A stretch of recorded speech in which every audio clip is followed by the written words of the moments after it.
What is the purpose of school, and what should its purpose be? As our children have our classes and graduate from our schools, how do we want them to be?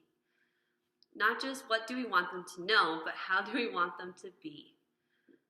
What habits of mind, what attitudes, what character, what vision, what intellect? Yes, we want them to have acquired certain factual knowledge, such as the dates of the Civil War, how to work with fractions, how to write a letter, and at least an acquaintance with the miracle of photosynthesis.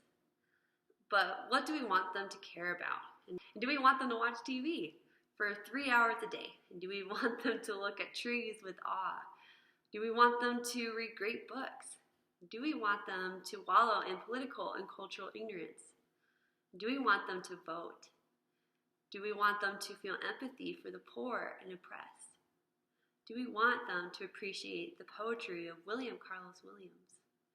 Do we want them to define their self-identity by the walls of an office cubicle? What life do we want to inspire them to live? My name is Ashley Bilo. I go to Brigham Young University, Idaho, and I am studying English education with a minor in TESOL, and I'm studying on the subject of what is worth teaching in my history and philosophy of education class. And I was just quoting Stephen Wolk, who was asking the questions that we should be asking to measure students' learning outcomes. And that will answer, if we can kind of figure out how to do those things, that can help us to know what is worth teaching, because then it will impact the students' lives. And so this is kind of the start of my research into that question, is like kind of how is all this working and what can we do to help for the children of the future? So my first question to kind of get me started on this was, when I teach at a school, do I want to come up with a schedule / a course, or is there a program like already established? To kind of figure out what am I going into and what is already provided when I go into a teaching situation.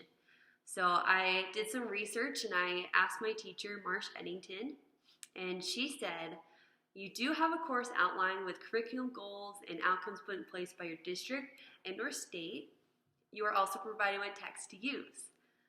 You are not necessarily given lesson plans, but some textbooks do have lesson plans included, and it depends on what your district has chosen. You should also have teacher mentors that are there to help you. And so kind of getting from that, from a teacher's perspective on what you kind of are expecting going into a teaching situation, we can kind of figure out that there is a background established already in place, that there are like course outcomes, or outlines, curriculum goals and outcomes, and textbooks and mentors.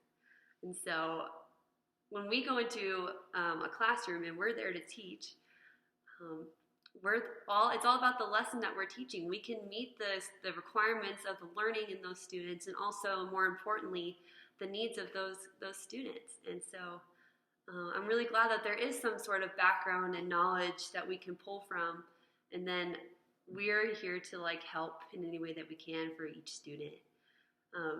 So that was like my first question about what is worth teaching. My second question is actually about the opposite of teaching, like what is worth learning. So if I can kind of figure out what is worth learning, I can better understand what is worth teaching. So I was doing some research on this question as well, and found a quote from David Perkins talking about his new book, FutureWise, by Lori Hu from the Harvard Ed magazine. And he said, "The hard fact is that our minds hold on only to knowledge we have occasion to use in some corner of our lives," David Perkins writes. "Overwhelmingly, knowledge unused is forgotten. It's gone. For example, rather than just learning facts about the French Revolution, students should learn about the French Revolution as a way to understand like issues like world conflict or poverty or the struggle between church and state.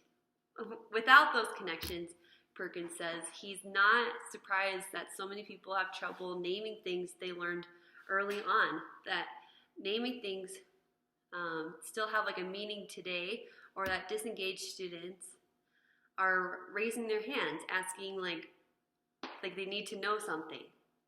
And students are completely right, he says. First graders are like very interested in school, but over time, engagement slides and slides. There are often multiple reasons why, but one is that they don't see the relevance of what they are learning, and they don't see how it serves their lives. And so what I kind of learned from that is like there are many topics that can be opportunities to learn insight in how some aspect of the world works and all the things that we're teaching in schools. We can help students to see potential for action and help them to ponder ethical issues and see opportunities to build relevant links in their worlds. And I think that can really be such a great help for them to know better, like to be excited about learning and to find purpose in their lives. And it's all about the connections that we make in the classroom. So something else I was doing some research on for this question gave some pretty cool ideas, saying that like schools could help children explore the questions of like, who am I and how do I become me and who do I want to be? And I think those are really important questions. And I hope when I'm a teacher, I can help students figure that out. So when I found this, David Orr wrote, "We must remember that the good of education is not mastery of knowledge, but the mastery of self through knowledge. A different thing altogether. If a school is not helping children to consciously shape their cultural, political, and moral identities, then we are failing to educate our children to reach their greatest potential."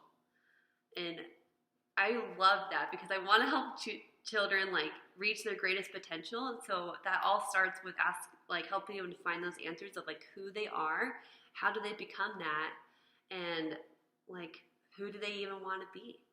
And so that can be really awesome, like starting point to figuring out like what is worth learning. So some things I kind of got from that were like we can teach content and disciplines that we are already teaching in the classroom to help them find those answers.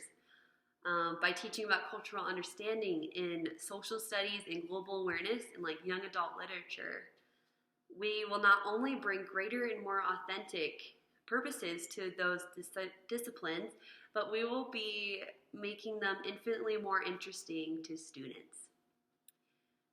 And so as an example of this, students can, or let's say they're learning to make a graph. They could graph like real data about crime and the U.S. prison system. They can read multiple texts, engage in debate, and take some form of civic action. By combining disciplines into integrated inquiry-based units, we can help children make dynamic connections across the curriculum. And so all those things, like I was quoting from David Orr on ideas of how we could find those answers for those children. So other ways that we can find and help better our like classroom environments and helping them to ask the right questions. We can create new classes like what is justice? Or who am I? And like media and power. Those are really great questions, and we can put electives in grades K through 12 on like yoga and documentary photography. And all these things can really help children to like learn and to grow and to like find meaning in this life. And so I thought that was like super amazing to figure out. Like if the children need to learn these things and ask those like certain questions, then the teaching can be inspired by what they are needing to learn. So my third question I was wondering on this whole topic is how is worthwhile teaching measured? So I want to kind of figure out like what am I going to be expecting when I'm teaching, and like what is already in place to kind of figure out maybe how to improve in my own teaching throughout my life. So I found a study on the Harlem Children's Zone in teacher accountability. And what they do is they do like different student performance data with an emphasis on like the student's progress. They do classroom observations, and they do teacher demonstrated commitment to students.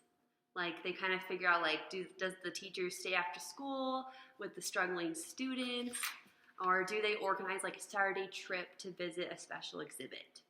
So they look at some of those things in their evaluations.